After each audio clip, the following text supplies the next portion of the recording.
उद्धव ठाकरे मुंबईत राबवणार शिवसर्वेक्षण अभियान। 18 नेते आणि 18 सहायकांवर सोपवली 36 मतदारसंघांच्या सर्वेक्षणाची जबाबदारी। साताऱ्यामध्ये लाडकी बहीण योजनेचा कार्यक्रम। मुख्यमंत्र्यांसह उपमुख्यमंत्र्यांना महिलांनी बांधल्या राख्या। खासदार उदयनराजेंच्या गैरहजेरीची चर्चा।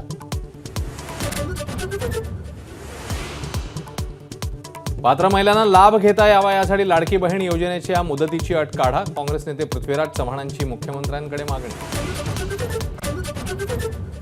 महायुतीला गालबोट लावणाऱ्यांना भाजपने ताकीद द्यावी। काळे झेंडे दाखवल्यावर सुनील तटकरे यांची कठोर भूमिका, तर फडणवीसांनी भूमिका स्पष्ट करावी, मेटकरेंची मागणी। जुन्नरमध्ये भाजपच्या आशा बुचके आणि कार्यकर्त्यांकडून अजित पवारांना काळे झेंडे। पर्यटनाच्या बैठकीत डावलल्यामुळे कार्यकर्ते आक्रमक। अजित पवारांचे चिरंजीव जय पवार यांच्या कर्जत जामखेड दौरा। आमदार रोहित पवारांच्या मतदारसंघात अचानक दौरा केल्यामुळे चर्चांना उधाण।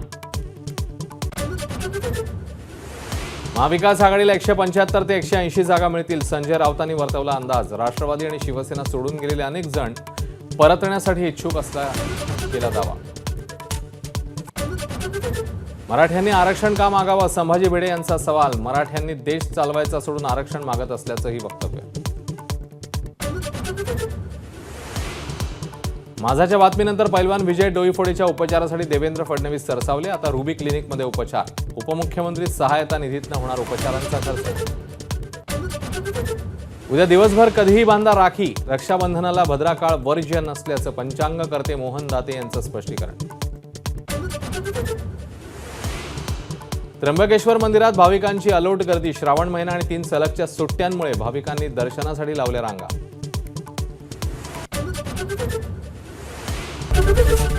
एबीपी माझा, उघडा डोळे बघा नीट।